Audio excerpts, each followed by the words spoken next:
delighted that we have managed to persuade Stella, Duffy and Francis Tout to come down and talk to you today. I can't actually hide my awe for the work that they are doing.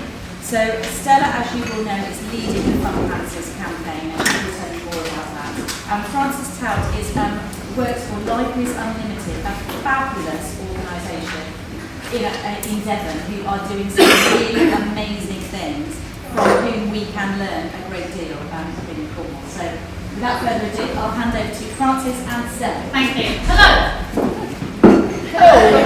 Come on, people. Come on, you're Cornwall. Hello. Hello. Cornish Language Week. How do I say it? Somebody? Brilliant.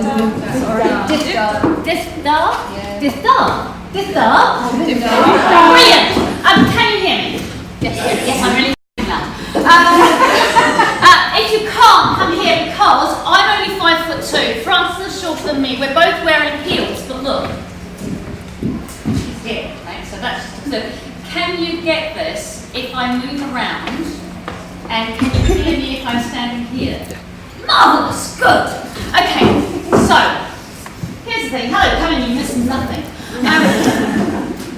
Who here? So what's going to happen is I'm going to do about 10 minutes about fun palaces. Francis is going to do a bit more about how Libraries Unlimited in Devon have used fun palaces. There'll be a small argument about how we eat scones.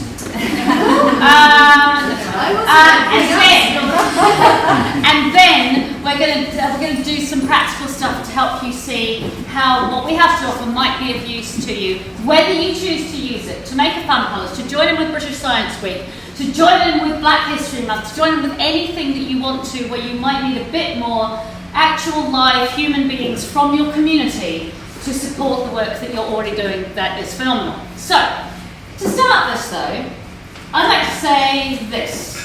Kia ora. Kia ora, tēnā koutou, tēnā koutou, tēnā koutou katoa. Has anybody ever been to New Zealand? I just said hello to all of you, you and you.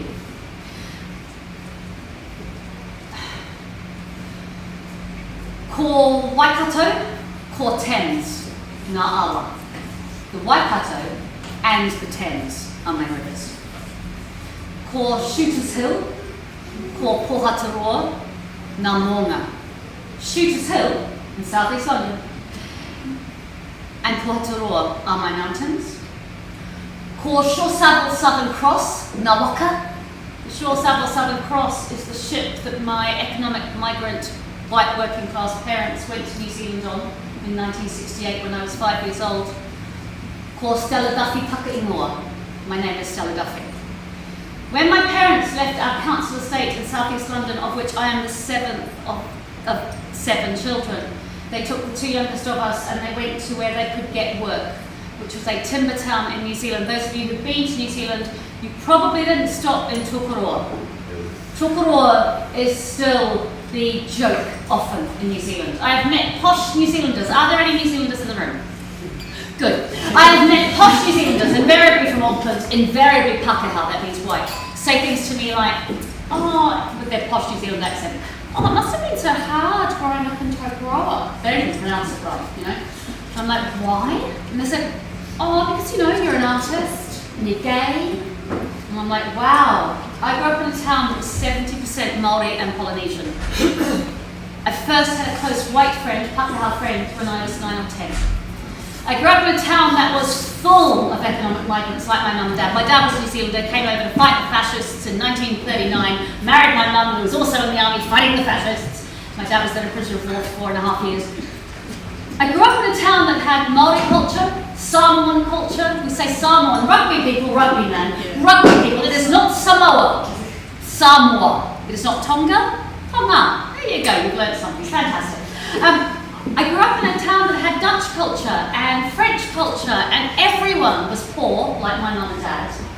And nobody thought that because they were poor, they didn't have access to culture, because our closest theatre was 3 hours away, our closest museum was 1.5 hours away, but we were making our own culture. We had a little theatre, we had an amateur dramatic society, we had the Samoan Society, we had the Maori culture, half a dozen Maori culture groups. Loads of stuff was based around rugby and other sports. In New Zealand, it's the working class people who play rugby, just let you know that one. What we had was the local culture of our local people. And in New Zealand culture, the reason that I did the mihi, that introduction, is to say we don't speak about ourselves by saying, hi, I'm Stella Duffy, I'm a novelist who also runs fun palaces. We say where we're from. We say what our land is. We say what our mountain is. We say what our river is. And every time I talk about fun palaces, as soon as I'm out of the big cities, and sometimes in the big cities, people go, oh yeah, I have that too, right? People understand, particularly, people where they're proud of their area. They go, oh yeah, I got that. We did a fun palaces workshop in Rushholme called the Carry Mile in Manchester. I talked about that. Everyone's like, oh yeah, no, I know what mine is. I can do this one from Punjab, I can do this one from Manchester. We know what our stories are because our stories are based in our places.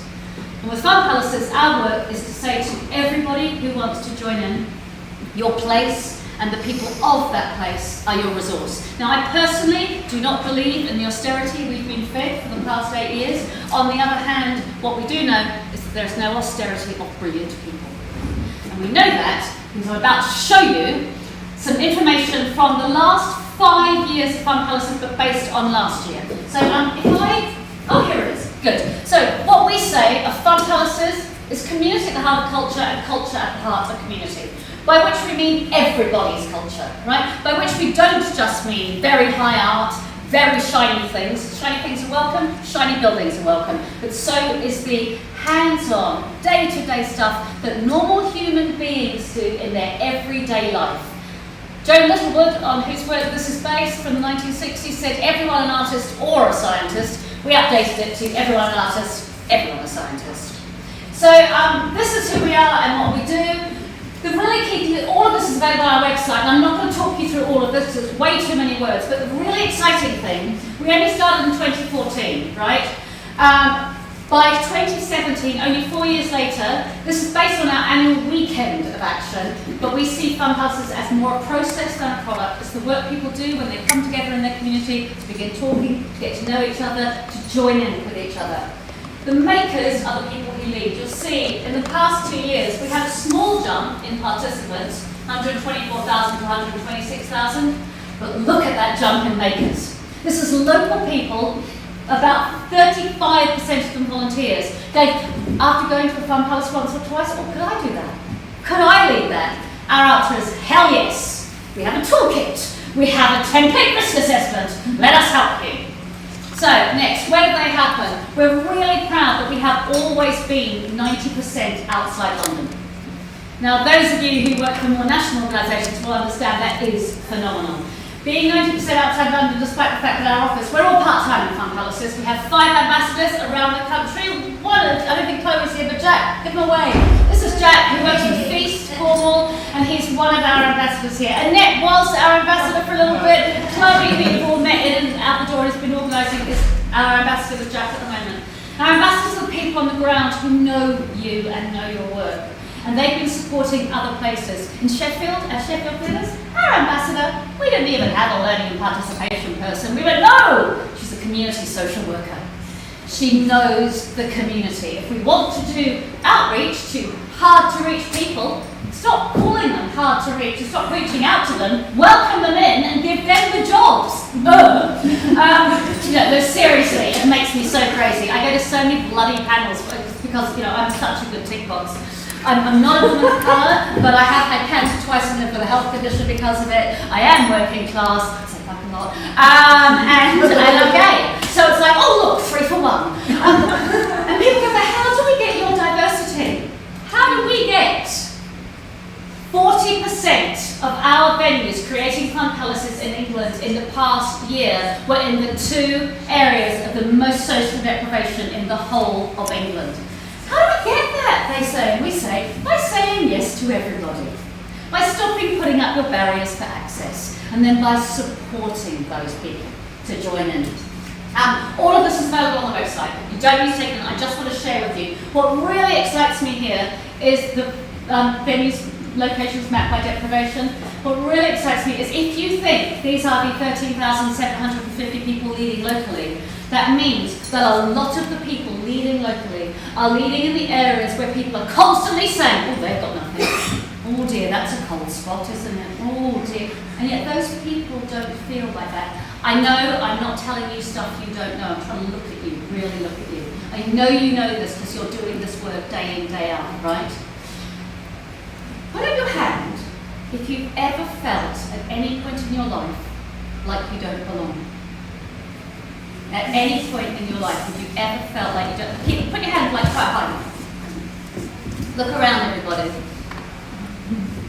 It's all of us. Maybe the 3 men who went to Eton, then Oxford, and then ran the country, maybe they don't feel like this. But the rest of us feel like this on some level all the time. I'm standing here being brave and strong and loud, and my God, my imposter syndrome levels are really high right now. We all know these feelings, and it's hard to step up. Our work is to support more people to become the cultural leaders that we are. Our work is to support each other to become the cultural leaders that we are and to grow it. What excites us is how these people are stepping up. I think that we've only got 2% of the tents. They're the richest in the country, because by the time that they show up for our weekend in October, they've already buggered off to Jersey to save all their money. I think that's why. And what happened in Fun Palaces in 2017? This stuff, I just want to say to you, please do, if you want to persuade anybody around funding, if you want to persuade your local council to support you a bit more, if you want to persuade your regional council this is of value, this stuff is really useful, because people who are makers, i.e. already have been engaged, are saying, it made me feel more engaged. I found some local resources I didn't know existed. These are the already engaged. These are the activities people do at the Fun Palace. They're anything. I mean, arts and crafting are the bulk, but we're getting a lot more people doing digital stuff. We're getting a lot more people doing tech stuff. I know you're going, but how? I'm going to show you in a minute after Francis. And Francis got loads of practical experience of how it happens. Who made it happen? Now, this is phenomenal, okay? Look, we all work in culture and we're all going, oh God, we're all so white. Right, well, 64% of people making Fun Palace, 64% of the teams making Fun Palaces last year included people from ethnic minorities. We keep getting shocked every year and a bit scared that one year it's going to turn and it's going to be just like all the rest of culture is in Britain. Oh no, it's mostly white middle class people. It hasn't happened yet. I genuinely do not have an answer for you that goes, we did this or this. I can tell you that we bend over backwards and forwards to keep saying to local communities, it's yours, it's not ours. We're not leading it. You already have brilliant people doing stuff. Get to know them better. You already have amazing people in your communities. Get to know them better. Those are the people who will be able to step up. Those are the people who, with some support, often, not always, can do more. One of the other things, I mean, you'll see that the numbers are amazing, 28% maker teams, including disabled people, but the one down here, and actually the small figures are really exciting because we can do better. And by the way, I'm aiming for 100% out of maker teams, including people from ethnic minorities. We're really serious about this. 21% of maker teams include both people under 18 and over 65. We do no push for intergenerationality, not least because it's far too bloody long a word, and tells people, oh, you don't count if you're 45, right? We do no push for that. It happens anyway. When you say yes to everybody, it happens anyway. This has been really exciting for us. We have paid more attention to how can we support makers with a disability or a health condition, and these are the lead makers. These are the ones who sign up and they've jumped over the past few years. It's no surprise to any of us that 90% of lead makers are female. Look around the room. Yes, it would be great to have more men leading in community, more men doing the hard grassroots work. We're not there yet. But the other thing that I get really annoyed at is when I'm at big shiny tables with lots and lots of men in suits running all of our huge national organisations, and they go, gosh, that's a bit of a shame, isn't it, Stella? 90% of the lead makers were women. And I look at the 10 men I'm at a table with, all of them white, all of them middle class, half of them privately educated, and I go, I know, it must be amazing, mustn't it, to feel like the majority. It's where community action is happening. We know that community action happens in communities, and we know that women are those leaders. I do not think it's a thing to be ashamed of or embarrassed by. Yes, we can welcome many more men. Love seeing the younger men in the room. That's really exciting. Love seeing the middle-aged men in the room. That's really exciting. But we don't have to apologise that women are stepping up. Who joined in? Amazing numbers. 30% participants from an ethnic minority, 9% over 65, 13% under 18. People who don't normally join in are joining in because their local fun house is run by someone they know. Because it's so hyper-local. Their aunt's doing a tap dancing group and their brother's doing his, particle physics over there. And somebody, their next door neighbour, it turns out, is an amazing watercolourist. That's how it's happening. What do they think? They think lovely things, but 83% of them feel motivated to become more involved in local projects and issues. So we don't care from our work, I mean, we love it when you sign to make a fun house, we love it, but we don't care from our work that you make a fun house. We care from our work that your people get more engaged on whatever level suits them. Lots of fun houses have gone on to make democracy cafes, to have once a month meetings, to vote in local elections. These things are huge. I know you know that. We're never saying you don't already do this. My film's coming up in a second, Tom. We're never saying you don't already do this, I promise. What we are saying is if you bring together on this National Weekend of Action all the different amazing things your people already do, and maybe make a bit more effort to find some people you didn't already know, they will bring new people into your space. Those people will then become your new volunteers and participants. They will find a way to use you in a way that you cannot second guess for them. Right? A lot of our work has been saying, we don't know. We genuinely don't know. Your people will tell you. Maybe use us as a forum for them to tell you. This is our film because our people are better at talking about how it was for them than me. It's 3 minutes and a half, and then Francis is going to talk to you about what they've done in Locals Unlimited. Thank you.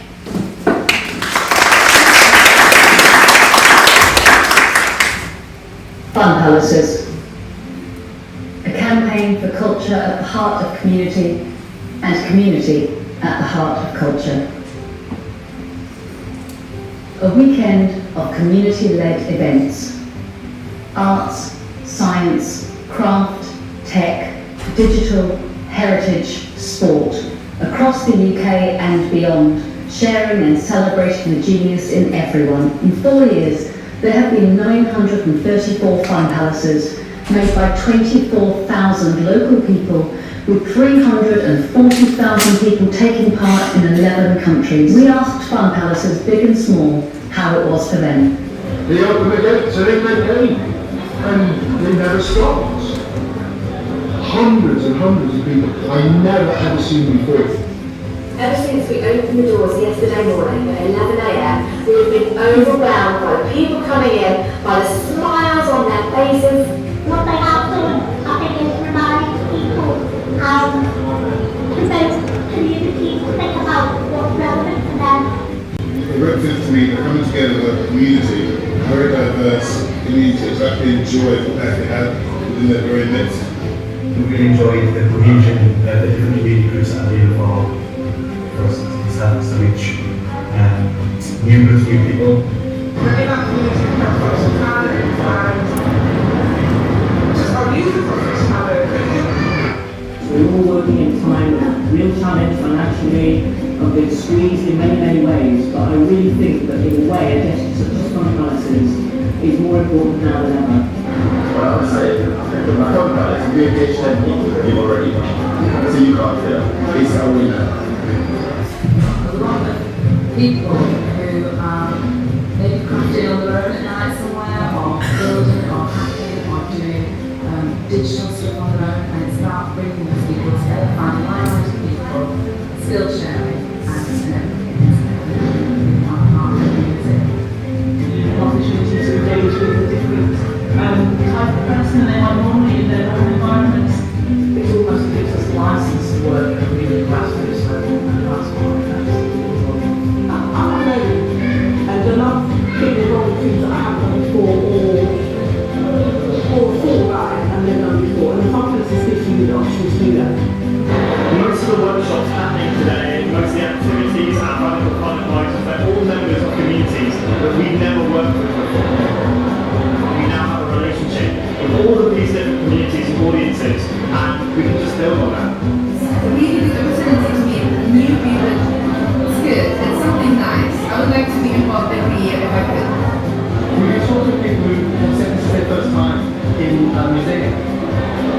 it feels like, something has opened up for them. This is a space that they feel welcome and accepted in now. There's no question of People just come along and just begin to work and they always get the same absolutely solve the problem. This is what communities and societies really need to be like. Make a Fun Palace in 2018 on Saturday the 6th or Sunday the 7th of October and help us celebrate our 5th birthday. This film is made by, for and with local Fun Palaces. Thank you all. To find out more, go to the website at funpalaces.co.uk. Thanks very much. Thank you, Tom. One other thing to say about that is all of the people you saw, I think only 2 of them, their proper job involved making the Fun Palace for their organisation. They're people who chose to do it locally, either with the support of a building or a local organisation, or came together as a group and then went, what building can we use? Museums have been a bit slow at saying yes to people come in and use our building. Libraries have been phenomenal at it. You can get better at it. We can help you. But I'm going to ask Frances now to speak about their experience of how their libraries in Devon, Libraries Unlimited, have used Fun Palaces. Thanks, Frances.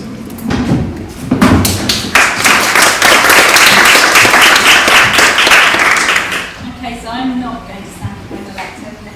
Okay. Can everyone hear me okay? Yes? Okay, so I'm Frances Tout. I'm Service Delivery Manager at Libraries Unlimited in Devon. I'm going to talk to you first a little bit about my own Fun Palace journey, but first I thought we'd just cover what is a Fun Palace and what isn't a Fun Palace. So Fun Palace is free, it's local, it's for the community, by the community, it's for everybody, so it's not just for children, it's for all ages. It could be all day, it could be the whole weekend, or in a lot of our libraries they're only open for a couple of hours on Saturday morning. So it might just be for those couple of hours. So you can choose your time over that weekend. It's inclusive, it's hands-on, so it's not demonstrations and things, it's people having a go. It's part of the national campaign, so we kind of feel like we're part of Fun Palace's family. And there's a focus on science, art and culture, but that actually includes everything. So it's not a show, it's not a performance, it's not a lecture. It's not something really ordinary like face painting, it's not a fair, and it's not an open day to promote your museum or library. Okay? So my Fun Palace journey only started a couple of years ago, in 2016, when in September I went to a presentation run by Stella here, which was very inspirational, and that was September. Fun Palaces started 2 weeks later in October, and she's very persuasive. So I went back to my team. At the time I was working in North Somerset, and I was a community outreach librarian there. And I went back to one of my teams at Yatton, which is a small village library. And I said, I've been to this presentation, it's really, really good. We could do this. And luckily they said yes. So we made a Fun Palace in 2 weeks. For absolutely no money, we spent not a penny on it. And the things that you need to do this, something that would be an inspiring presentation or workshop, which I'm sure you're all going to get. A can-do attitude and a can-do team. Community skills sharing was something that we were already working on. We were already looking at how to build on that. You need to be able to engage with your community, and you need a space, but it doesn't have to be a big space. It can be quite a small space. So what we did was we had a flip chart, and we put it up in the library, and we just asked people what activities they wanted, because usually in libraries, and I imagine museums might be the same, that we decide what events and activities we're going to put on, but actually by engaging with your community and asking your community what they want, you get very different things, so that was quite surprising. This filled up within a week. It was really interesting. We also asked people what they could offer, and people came forward and they were really happy happy to offer to do things. So we had spinning, weaving, languages, wildlife information, creative writing, nutritional information, all kinds of things that we, as a team, would never have thought of putting on. So it was very, very interesting. So we took that information and we combined some of the offers with some of our regular volunteer-led activities that we run sort of in libraries throughout the week. And then the supervisor and I ran around everybody really enthusiastically about fun places just to find out who might be available on that Saturday. So we got a team of people together, and within a few days we had a programme. We were only open 2.5 hours. We had a programme that looked like this. So we had things to running throughout the morning. And then we had that sort of, like when you go host a party and you just don't know how people will sort of turn up. And that's quite scary. But we also we promoted everything on Twitter and social media, and we used the library was next to us a school, so we used the school newsletter, the school newsletter, put out a press release, we had posters on the library railings, but we had a very, very short time to do this, but we let everybody know as much as we could. And then, this is what happened. So, we had 200 visitors in our library that Saturday, and that's 120 more than we would usually have on a Saturday morning. So it was really, really successful. And the library team were really motivated, and people were coming and visiting and saying, well, what are you putting on next week? So a bit of pressure there. But that was my first experience as a Fun Palace maker. And then last year, in April last year, I moved jobs to Libraries Unlimited in Devon. So Libraries Unlimited is a social enterprise. We're a charity, and we are commissioned by the Devon County Council and Smorgasboard County Council to deliver library services. So we're a little bit unusual. There's 4 groups, sort of organisations like us in the UK. But what we have is we have 54 libraries, 4 mobile libraries. We also have 3 prison libraries. We have 2 fab labs. We have 2 business and intellectual property centres, and we also run one of the cafes in one of our libraries. We have over 350 staff and 800 volunteers and 44 friends groups. So in 2016, we had one Fun Palace in Devon, and that was in Exeter. And when I moved to work in Devon, at the time I was a development manager there, and I was given the role of leading on Fun Palaces last year. So one of the things that we did was put together a staff workshop, and that really made a difference. So unfortunately we weren't able to get the Fun Palace team down because we again sort of lacked some money and funding to do that. But Stella very kindly sent me lots of resources.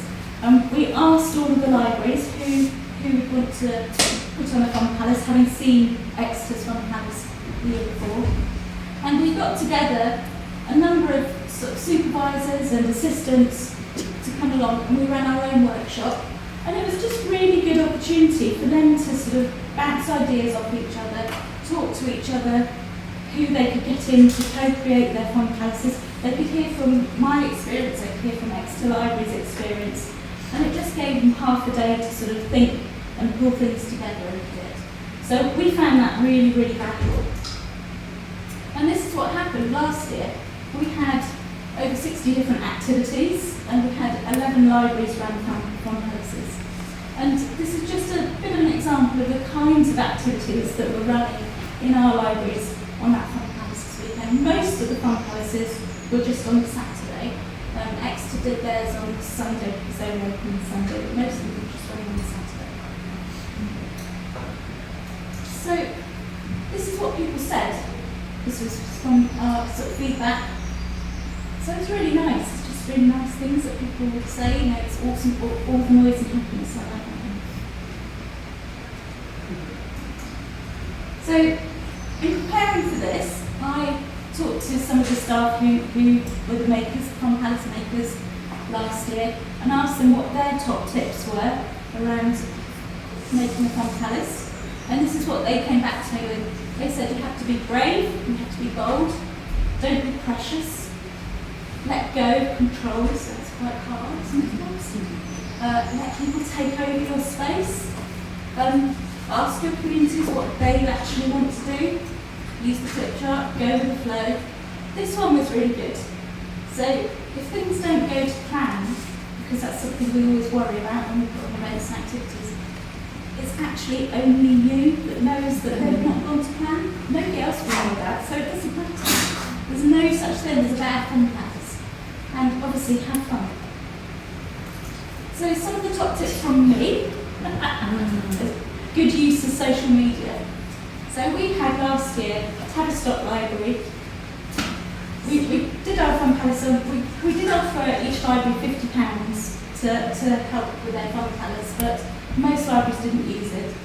And Tavistock Library said to me, well, we want to make some bunting, but we haven't got anything to make bunting with. And this, I don't know how, but somehow they had some big orange pants. They were new pants, so they had big orange pants. And they sent me this photo, we've made some bunting. And it was amazing. And so what we had a lot of fun, didn't we, Stella, with fun pants and pants palace, and that was kind of whipping it up a little bit on social media. They went everywhere, these pants. So using social media well is really, really useful. This year, in the end of February this year, when Fun Palaces sort of launched, people could start signing up. There was a date, there was a sort of 1st of March date, and it was midnight. So a couple of days before, we started a new hashtag of It's Not a Race, and that was quite interesting. We were all up very late, but we did. It wasn't just us. Fun Palaces from all over the country joined in with the It's Not a Race hashtag. We were first. We were first to sign up, but that's because our centre manager did sit up, keeping checking. But it wasn't really, it doesn't matter, it's not a race, it isn't a race, but it was just getting that energy out there about Fun Palaces on a national level. There were all sorts of people joining in, and it let everybody know that we were all starting Fun Palaces and that there would be hopefully lots this year. So the benefits for libraries, and I'm sure that they would be the same for museums, is it's about reaching new audiences, engaging with the communities, changes the perception a little bit of libraries. It allows us to create new connections and networks. Staff are really motivated by Fun Palaces. It brings in new members, it increases our footfall. It facilitates that skill sharing, and it encourages staff to think about new ways of delivering events. So not always us deciding, but sometimes the community deciding too. And it's really important to be part of that national campaign because there's a real camaraderie between all Fun Palaces all over the UK. So for us it's been a little bit of a ripple effect. 2016 we had one library, which was Exeter. 2017 we had 11 libraries. 2018 we've got 28 so far. In fact, I had an email from someone this morning saying they were going to do us, it's now 29. So we've got 54 libraries, so I'm not quite sure how far we go, but I'm very keen to increase that. And finally, some sound here. We do have a noisy Fun Palace coming up.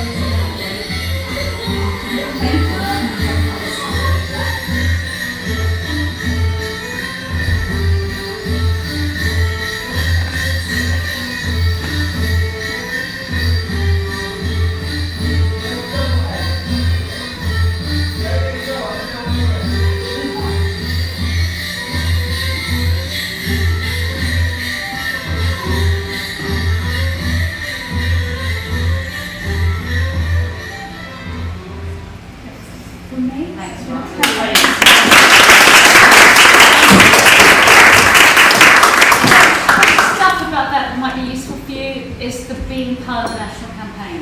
So it's hyper-local, your community, but it's also getting yourself and your work seen nationally.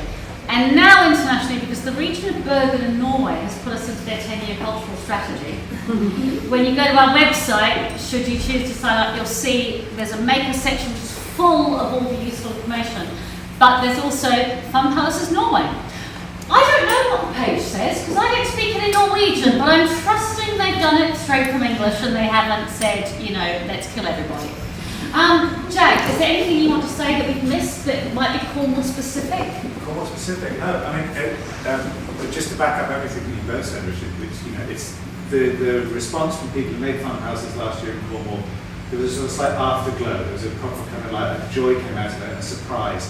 And it's really, everyone agrees it's a really, really good idea. It's like swimming. You don't know until you actually get in how much fun it's going to be. It's brilliant. It's absolutely fantastic. And it's true, and all this, it's really, really, really inclusive. It's not a competition. It really isn't a competition, but Devon does seem to be winning. Hardly disappointed in you all. No, so, yeah, just, I'm here, I'm the Fun Palace Ambassador for Cornwall, alongside Chloe. So please, get in touch with us, get in touch with Museums Partnership. We'd love to talk you through with you and see if we can make something happen. Brilliant. Okay, here's the bit that says, while you're going, yes, but she doesn't understand our people. They won't do blah, blah, blah. See those post-its and see those pens. I did put the pencils out and then I discovered that there wasn't a pencil sharpener. Some of them, you know, so that's an ingenuity test. No. Grab some post-its. You'll need, what's the time? You will need 4 post-its each.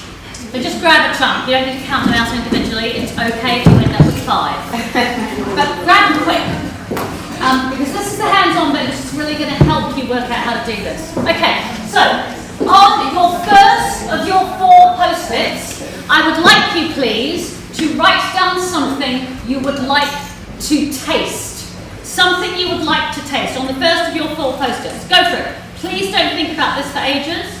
Just write down something you'd like to do. On this brand different post-its, exactly. So on your second post-it of your 4, I would like you to write down something you would like to hear with your ears. And if you're thinking of the deaf community, obviously there are other versions of hearing that we can support the deaf community with. Capital D and small d. Something, so you've got taste and you've got hear. Something you would like to see, please, on the next one. And finally, something you would like to learn. So you've got taste, hear, see, and learn. Brilliant. Please could you collect all of the tastes and stick them on that screen, please, thank you. And please could you collect all of the hears and stick them on that screen. And please could you collect all of the sees and stick them on this screen here behind you. And please could you collect all of the learns and stick them on that screen. Go! Run like the wind! Be fast! Make a challenge! Stop worrying about what you're writing. It doesn't matter. You get paid at 15, 15. I'm take a guess here. Yeah. Here's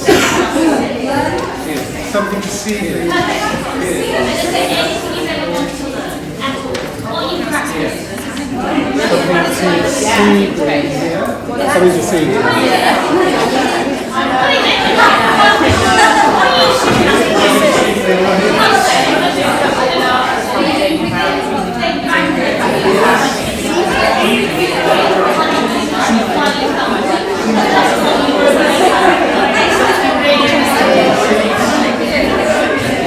Just a hesitation there.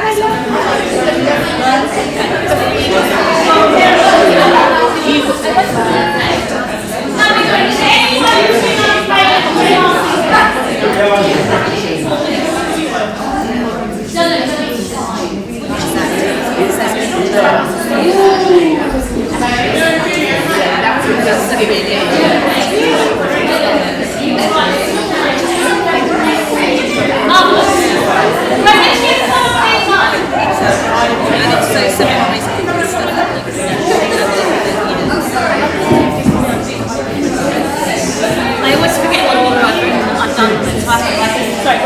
Oh, okay, I'm going to start doing this while I keep collecting.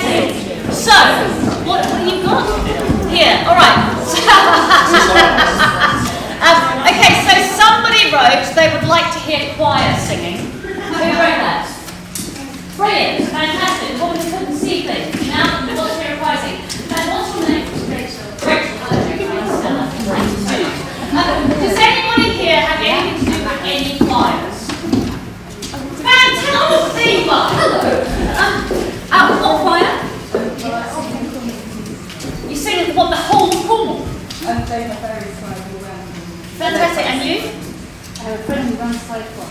Fantastic. Okay, so in your fun palace, because Rachel wants a choir, the friend who runs 5 choirs is requested to bring any of her people, they own all the 5 choirs, to not just perform, but what's her name?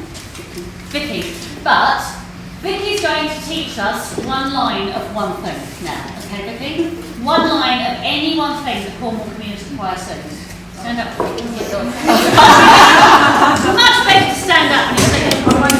It's alright, anything. Twinkle, twinkle, star. Everyone else sings together as well.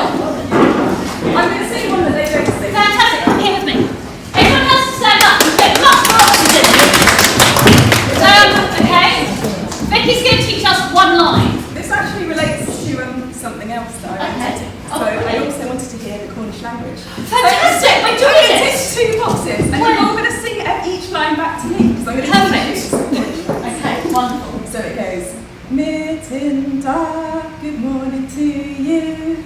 Mitinda, good morning to you. Back again is how are you? Back again is how are you? Did that good day to you? Did that good day to you? Brilliant! In your fun palace, 5 minutes of that every hour. A, you're sharing language. How huge is that?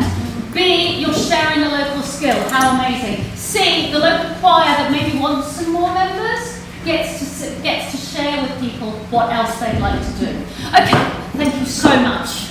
I want to hear another one up here. Cornish language. There it is. Okay, also these things get joined up. So we've got singing, local guitar music. Is there a specialist Cornish guitar that I don't know of? Okay, who's that? Brilliant. Do we have any guitarists in the room? Do you have guitars? No. Can you play at all? Very badly. Brilliant. No, seriously, that's what you want in a fun palace. The experts are marvellous. Okay, I don't mean this in a level of experts, like a good kind of way. That's stupid. The experts are marvellous, and if the experts want to come and share their skills, that's also brilliant. But if the expert is sharing their skill alongside someone who plays a bit badly and wants to get a bit better, that person learns. That person isn't as precious with their guitar, which is, I don't know who makes posh guitars. Fender Stratocaster, right? It's not that. I don't know who makes guitars. It's not that, it's how can I locally share another skill with someone else, yeah? Okay, someone else wrote silence up there. Who wants to hear the silence? Are you sick of me in it? Okay, everybody, here we go. 1, 2, 3.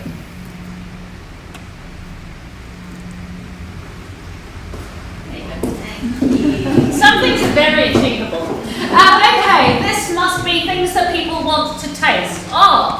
More Cornish gins. Who wants to taste more Cornish gins? Fantastic. There's so many good Cornish gins, we want to taste more. Okay, so in a fun palace, loads of fun palaces do alcohol, believe me. In a fun palace, I'm not saying you're boring, I mean, I totally get it. In a fun palace, they have happened for adults only, by the way, as well. We would do local stories around alcohol. Me and Emmy were just discussing Frenchman's Creek, right? There's local stories around smuggling, there's local stories around alcohol. There's also local botanics. So you get in your person who knows where the best elderflowers are to be found in Cornwall, or in this particular part of Cornwall, or that particular part of Cornwall. You get in the choir who have songs about drinking and partying, and then you maybe teach the science of distilling, right? All of these things come together, but you're looking at it from your local perspective. Has anybody of any of you museums got anything about alcohol in them? What have you got? Cider. Oh, somebody wants some cider up here. So you're Helston Museum, aren't you? Yes, so it's a huge cider place, a 5-ton cider place. Oh my god, okay, so the 5-ton cider-ness is a very good draw for your fun palace, is all I can say. If somebody wants to taste a pasty, I'm going to be bloody disappointed if that's not lunch, people. Seriously. But the whole thing, you know, of course you're famous for it and you might be bored with being famous for a thing. But where people do hands-on, and the hands-on is so important in a fun palace, because people have a different conversation when it's hands-on. If you ask two neighbours who don't know each other to sit down and talk, it's difficult. We look in people's eyes, it's difficult. When you're teaching me how to crimp the edge of a pasty, I'm looking at my fingers and I'm looking at yours and I'm practicing what you're doing, we have a different conversation. This must be... Oh, this is things to learn. Someone wants to learn how to code. Who's that? Where, Wade? I can't see you. Hello. Does anybody in the room know how to code? Brilliant. Look, you're at the same table. There you go. Now, how to use coding in a fun palace? Well, we don't need more bloody code clubs for our little children. What we need is to ask our 10-year-olds to teach the 65-plussers how to do some coding. What we say is yeah, or 55 plus, yeah. That's what Google's for. If we say, look, please don't do face painting, ever. But if you have to do face painting, give the children the face paints. So much of our time we are doing to children. So much of our culture is adults doing to children. Hand them over. Do what Brixton Library did. Discovered that their Saturday girl who came in restacking books, that's what she did. They didn't even know her name. She just came in because she was only there for Saturdays because she was a student. She went, oh, we've got anatomy books. I'm training to be a doctor. I've got an anatomy exam. Why don't I bring in my anatomy books, my face paint, because I told her, don't do naughty face painting. Don't do your gender-specific face painting, making all the girls fairies, so the poor boys are never allowed to be fairies. Don't! Anyway, I said it nicer. She said we could teach people their anatomy and they could paint their bones and their veins. So it's arts and science and biology, and the kids got to do it and the grown-ups got to do it. And what Francis was saying about it's for all ages is so important. Letting kids lead stuff. Letting our future cultural leaders lead stuff, even if it's messy. Even if it's a bit shit. It's so important. I really recommend your first fun palace should be a bit shit. Okay, maybe the last one. You know, we don't have to. Everything we do doesn't have to match other people's tick boxes of what is good. If getting your community into your building who've never come there before is achieved, that's astonishing. That's phenomenal. Okay, people would like to see a traditional sports game. Who's this? Oh, it's Rugby Man. Is there any Cornish sports that are traditional, specific? Yes, Wrestling. Seriously? Oh, does anybody capable in this room of doing some Cornish wrestling? Does anyone know anybody who's a Cornish wrestler?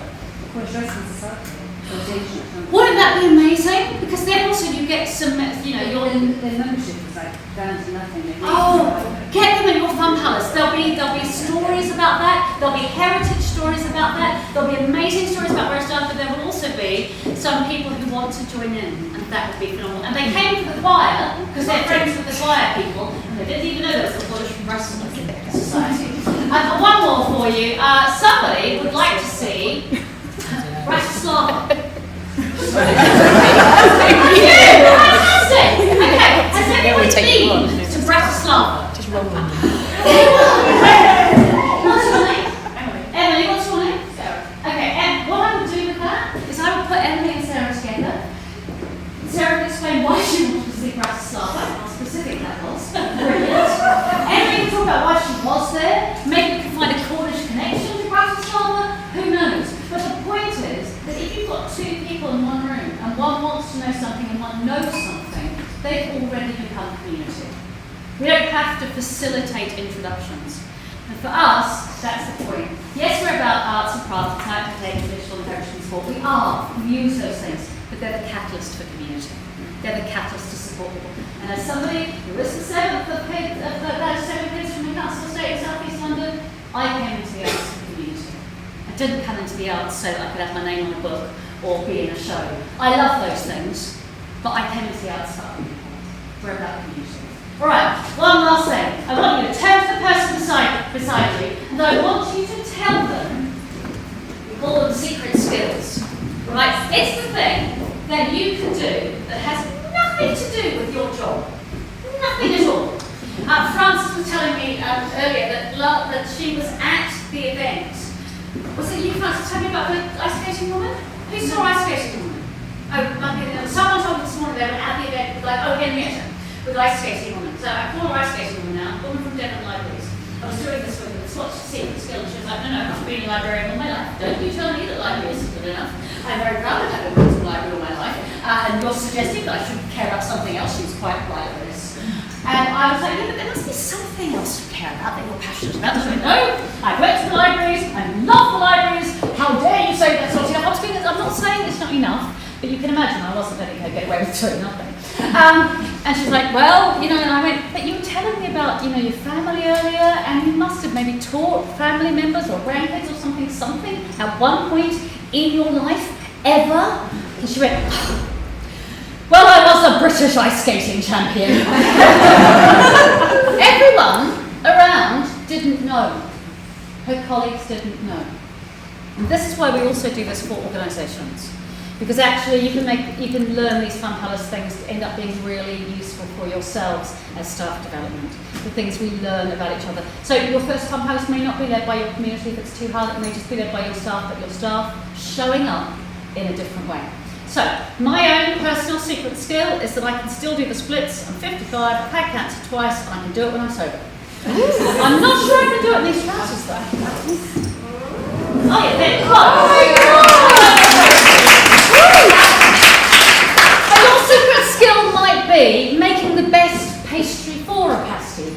Your secret skill might be that you're brilliant at the French horn, or that you were halfway through a physics degree. And by the way, I said to ice skating lady, well that means you can come and teach a couple of steps at the fun colours, right? A couple of steps that someone else can then go and try on the ice. And it'll be somewhere else, I'm telling you this now, it'll be somewhere else, so it won't be their risk assessment problem. Your buildings insurance covers everything that happens in a fun colours. I promise you, loads of people have done it, and I know that bit's scary, but it covers it. We also have a risk assessment template done by our friend who does the risk assessment for Somerset House outdoor ice skating rink every winter, and so she really knows about writing down running with scissors. So in order to, use a terrible word now, upskill your volunteers or participants, you can share that with them and then they can do it. They'll come back and check it with you, but they can do it. So, turn to the person beside you and share with them your secret skill. Go!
simple.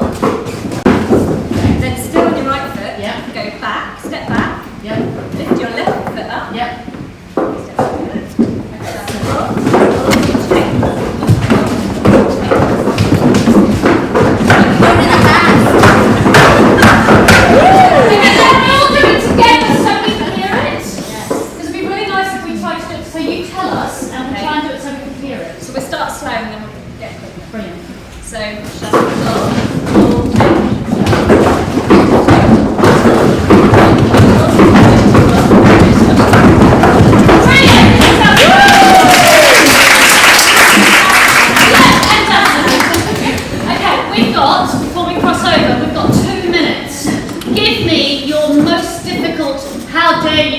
Cornwall and tell us that we can do this when you don't understand our big problem about, give me that question. I was in Northern Ireland last week. Believe me, I heard some tricky ones. Oh, fine, so you're Transport, people getting okay, people getting to, as far as I know, Devon libraries are the most rurally spaced out, aren't they? So Francis has an answer for you. The transport, what do they do? So, well, it's your community, really, so they all live nearby. Yeah. So you don't really need the transport. The whole point is that we're trying to keep as local as possible. So it might be that people want to go, and also you saw on the clip from the website coming, the bit from the website where the programme, Francis put the programme up. People normally don't put their programme up until the week before. We nag them to, because it really helps getting in the national press. If you can say, yes, we have a Cornish wrestling event happening, because I promise you they'll love that in the Sunday Mirror. Sometimes I sound sarcastic, I mean to. We're trying to get them to go over there. However, if you want them to go to another location, in Pontypridd in Wales, they had two small venues, so they got a tandem bike and a couple of other bikes, and they made a little map for people to go between one and the other. So actually, if you have a venue that you think isn't getting enough attention, and you've got one that you know will, it's really worth linking them up and maybe supporting each other. And you'll do 2 hours here and 2 hours there, perhaps. Yes. I think you probably answered it then, actually, but it was an extension of really what you were saying, that particularly it might be just so for certain ones of us, we live in places which have got predominantly second homes, so actually our community, those houses are empty. Absolutely. So actually that's quite Totally get that. It's really fine to have a fun house lived by 3 people and have 10 people arrive. It's really fine. And what we have seen is that it happens one year, it grows the next. And sometimes people do it every second year because one year is hard, but it might not grow for a fun house, it might grow some other engagement. And I don't know, but sometimes those second home people might have things they could offer and be part of. And it might be worth leafleting them or leaving something in the summertime just to say, we're doing this, would you like to stop being such an incomer and support a bit more? But you could phrase it nicer than that. Yeah, sure. I think it's Totally. The money thing, people always go, oh, how much does it cost? Well, most fun houses are made for nothing. The whole point is to use the resources of the local community. There's always a question about, but do we pay people? My answer is I'm not quite sure why we would pay a local artist or a local scientist and not the 10 other volunteers who are also giving their time that day. Sometimes artists say to me, and bear in mind, I mean, my 16th novel came out this year. I am an artist for at least half of my career. Oh, everyone in Fun Palace from the core team, we're paid 2 days a week. I mean, we've run this, and so are our ambassadors. We've run this on almost nothing, so that all of our resources keep going back out. We're not saying don't pay people, but we are saying consider equity around payment, and also that a lot of people do want to give. And as an artist, I have almost never given in my own community, local community. I've given to so many other communities. And then sometimes we say, look, it's a great demographic for trying stuff out. You will get a more mixed demographic at Fun Palace for trying out, particularly research scientists who need to do some research for their PhD. You will get a more mixed demographic at a Fun Palace than you ever will with those notices they always put up in the universities. Okay, I think I have to change rooms, is that right? No. I mean, no, the people change. Yes, I'm not going anywhere. Okay, thank you very much. We're here all day. Do talk to us more. There's tons of stuff on the website and we're very happy to share it with you. But also, you've got the most amazing resource in Jack and Chloe. Cornwall has 2 2 ambassadors. It's phenomenal. Use them. Thank you so much.